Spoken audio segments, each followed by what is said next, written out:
See, our minds have become messed up, and they're now filled with pollution. TV screens and magazines, we're beginning to look for a solution. Plastic surgery, diets and pills, but still not seeing any form of improvement.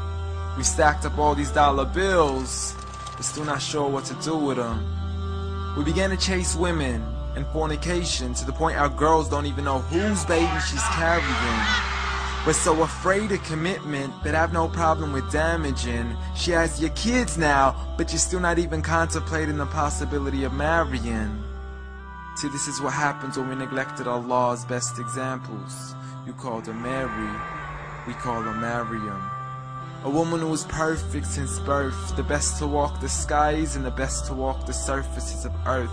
The most exalted of all women, that's why she was dedicated an entire chapter in the Holy Quran, the final revelation in which there'll be none after.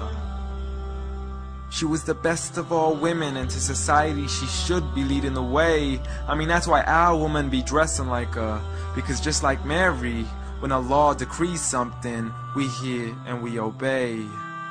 See, Mary used to cover up. Despite everything they used to say, she would hide in hibernation, and to Allah she would pray.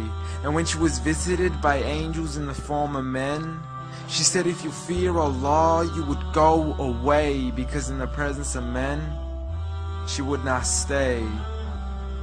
But anyways, today we're taught to be against segregation, before in support of all forms of liberation. To free yourself from the clothes that only lead to your degradation. Why do you gotta cover your face for?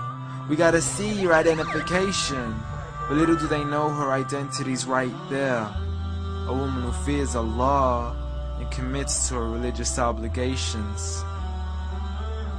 See, I respect all women too, because that's what my religion teaches. To lower your gaze when you're walking, there's no need to check out every second woman's features. There's no need to even shake another woman's hand, because in reality, there's only one reason why a guy would be pleased to meet you.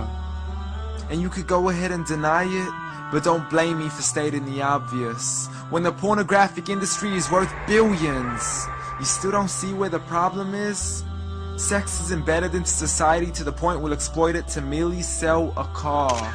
So you can act like this is all new to you, but you know for a fact how innocent we really are. I mean, just look at the simplistic way we're taught to dress. It's like if you dress less, then you're destined for success. You then force your women into heels and have the nerve to say that we oppress. You got it to dress up tightly, like it's an opportunity. But every time we lose our minds, it's like, see what these ladies do to me?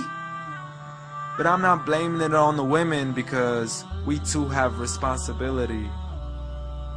Prophet Muhammad ﷺ said, the best of men is he who is best in his character, and the best of them is he who is best to his lady after he married her. He was the best to his wives. I mean, just take a look at Aisha. He compete with her in races and smile just to make her happier. So when you do marry, do so with the intention of paradise is where you plan to carry her. But before you plan to carry her to the altar, maybe you should alter your decision. Cause if the only reason you're marrying her is for the outside, then realize you're gonna be locked inside of a prison. For that reason, Prophet Muhammad ﷺ said, marry for 4: beauty, family, status, but most importantly her religion.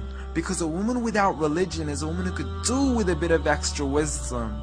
We're meant to grow old together, mercifully, so we can be protected under Allah's supervision. But relationships are a mess, and there's no guarantees you're gonna be a survivor. So be kind to her, and know that Allah will be kinder. Be a man who stands in front, but also a man who can stand beside her. And if you're still looking for that good girl, don't go chasing after behind her. Rather search to find Allah first. For once you find Him, you're guaranteed to find her.